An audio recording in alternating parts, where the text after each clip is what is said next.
তো hello, good morning বলবো। আমি ভয়েসটা দিচ্ছি অন্য সময়। তোমরা কেমন আছো? নিশ্চয়ই তোমরা ভালো আছো আশা করছি, আর আমরাও আছি মোটামুটি। তো এই সাইকেলটা আমাদের নতুন সদস্য আর কি, এটা আমাদের নতুন সদস্য। এটা ছোটো মেয়ের অনেক দিনের আশা পূর্ণ হলো, একটা মানে অনেক দিন ধরে চাইছিল। তো সাইকেলটা বেশ কদিন আগে নেওয়া হয়েছে, তোমাদেরকে দেখাইনি, আর অনেক দিন পরে ভিডিওটা ছাড়ছি। তো সাইকেলটা কেমন হয়েছে জানিও। আর আমার এটা হচ্ছে গিয়ে ছোটোটার আর কি, ছোটোটা এখনও চালাতে পারে না, ও শিখেছে একটু। তো দেখা যাক কতটা পারে। হ্যাঁ, চালাচ্ছে মোটামুটি হালকা হালকা, মানে ধরে দিলে পেরে যাচ্ছে আর কি।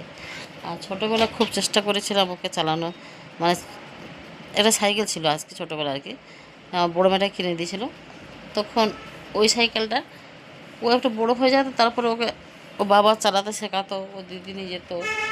ও বাবা যখন ছিল আর কি, তো সবসময় উল্টো পেট্রোল ইয়ে মারতো আর কি, এই যেটা পায়ে কী বলো ওটাকে, হ্যাঁ রে কী বলে ওটাকে, কী বলে রে, যাই হোক। তো উল্টো চালাতো, উল্টো উল্টো ঘোরালে কী হয়েছে, ওটা তো কিছুতে এগোতো না গাড়িটা।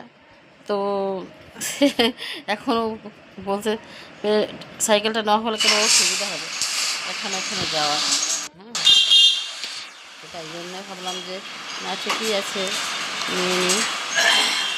কালারটা খুব পছন্দ হয়েছে, আমার খুব ভালো লেগেছে কালারটা, হয়তো কেউ কিছু নেয়, কিন্তু আমার এই কালারটা খুব ভালো হয়েছে।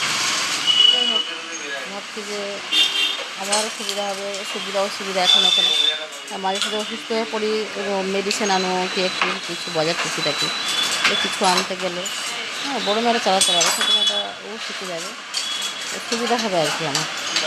নাহলে আমি ছাড়া কেউ বাজার যেতে পারবো না, আমি ছাড়া কেউ ওষুধ আনতে পারবো না, তাকে খুব অসুবিধা হয়ে যায়।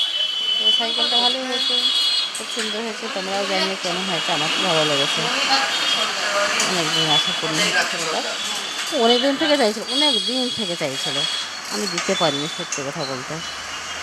তো যাই হোক, ভালো লাগছে, ও পেয়ে গেছে এখন সাইকেল।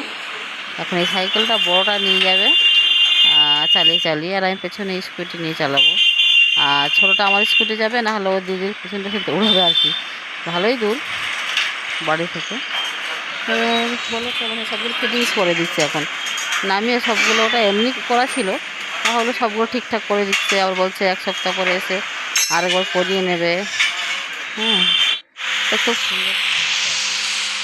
আর এইদিকে দেখো, সব সাইকেল কেনার খুশিতে নিয়ে এসেছি আম, নিয়ে এসেছি লিচু, অনেক কিছু কেনাকাটা হয়ে গেছে। তারপরে একটা মগ কিনেছি, তারপরে একটা ছোট্ট থেকে বাড়িতে কিনেছি, অনেক দিনের রেখে এগুলো দিয়েছিল আর কি।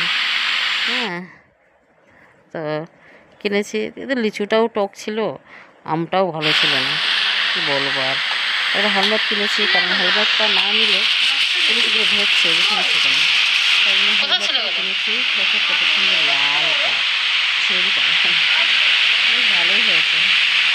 লিচুগুলো টক ছিল, কিন্তু রেখে দিয়েছিলাম, তারপরে সেগুলো সেগুলো মতো হয়ে গেছিলো, ফ্রিজে 2-4 দিন পরে খেয়েছিলাম, বেশ মিষ্টি হয়ে গেছিলো। কী করে হলো ভগবান জানি না। যাই হোক, আর এটা আমাদের এই বছরের প্রথম লিচু খাওয়া, লিচু আর আম দুটোই। বাড়িতে আম গাছ আছে, কিন্তু আম গাছ মানে লোকে খাচ্ছে, বাড়ি যেতে না পারলে কি আর করবো, ওখানে কিনে খাচ্ছি, 100 টাকা দিয়ে কিনে নিয়ে এসেছি। কিন্তু ভালো টক, লিচুটাও টক, আমটাও টক, কি আর বলবো, যা তা অবস্থা। আর তারপরে এই যে এদিকে হচ্ছে এই হচ্ছে আনবক্সিং হচ্ছে, কী বলবো, এগুলো সব খুলে ফেলা হচ্ছে, যেগুলো মানে এগুলো করা ছিল, কভার করা ছিল প্লাস্টিক দিয়ে, সেগুলো খুলে ফেলা হচ্ছে। ও কাউকে করতে দিচ্ছে না, ও নিজে নিজে করছে। ও দিদি বলছে আমি একটু করে দেবো, বলছে না আমি একাই করবো, মানে এতটা খুশি আর কি ও সাইকেলটাকে। তো চলো, আজকে মতন বাই, তোমরা সে ভালো থেকো, সুস্থ থেকো, আমাদের ভিডিও দেখতে থাকো, আর দেখো সাইকেলটা কেমন হয়েছে জানিও।